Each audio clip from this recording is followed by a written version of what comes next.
There are many things we can do without in life, but food is not one of them. If you went 60 days without eating, what would you be like? Would your stomach shrink or expand? What about your organs?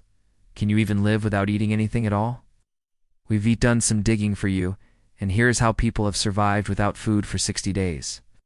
Before we get into this, remember to hit that like button and subscribe for more videos like this. Number 10. Angus Barbieri. The Scottish man made history by surviving 382 days without food. But how did he do it? His whole goal was to starve himself to bring attention to problems in the healthcare system. Angus had struggled with addiction for many years. He then decided that if he starved himself, he would be taken care of and admitted to a hospital.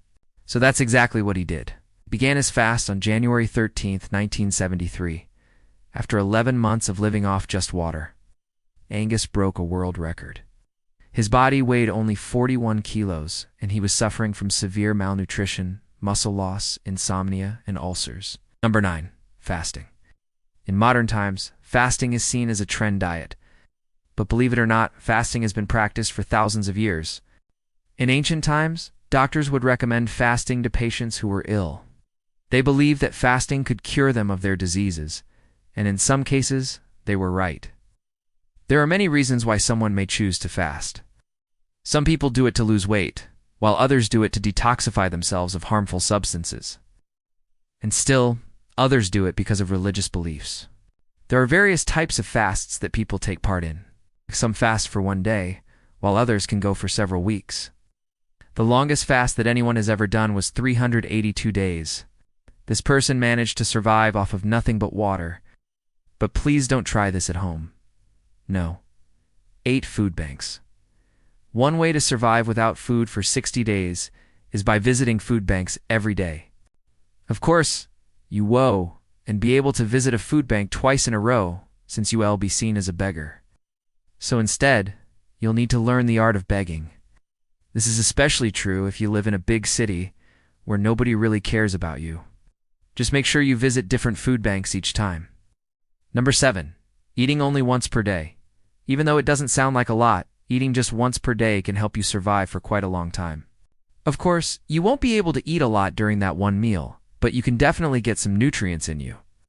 You will need to plan out your meals ahead of time, so you know exactly what you're going to eat on any given day. And also, you won't be able to cook, since you only have access to a limited amount of food. But hey, there are plenty of raw foods out there that you can eat. All you need to do is find them. Number 6. Scavenging. Did you know that there are some people out there who actually eat food out of garbage cans? These people are known as scavengers, and they usually live on the streets. Scavenging is a great way to find food if you have no other options, but it can also be dangerous. You never know what kind of bacteria or viruses you getting into your body when you eat something that's been sitting out in the open. It's important that you wash your hands thoroughly after scavenging for food. Also, you must check the expiration date on all packaged foods before consuming them. And if you see any signs of mold, throw it away immediately. No. 5. Street food? Another way to survive without food for 60 days is by eating street food.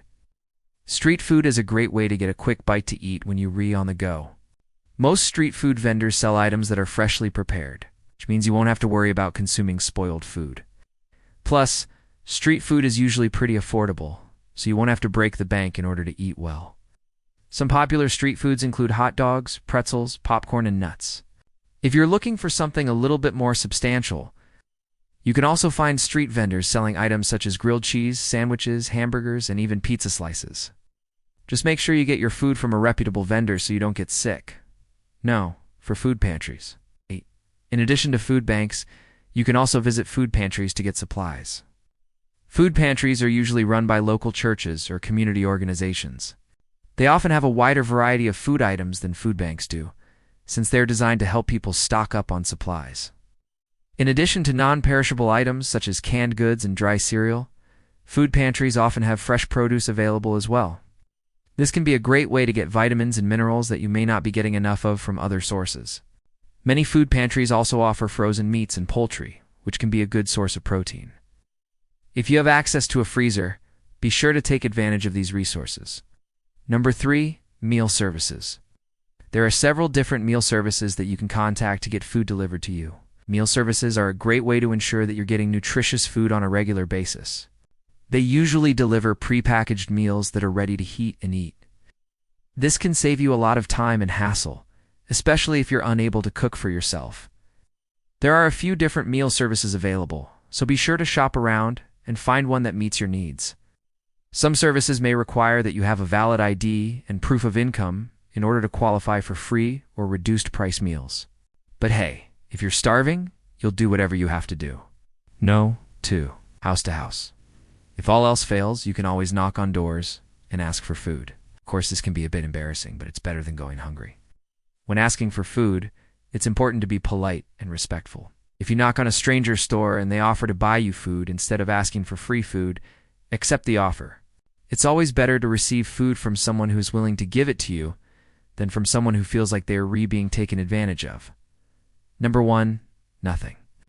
As crazy as it sounds, it's possible to survive without eating anything at all for up to 60 days. During this time, your body will start breaking down fat for energy.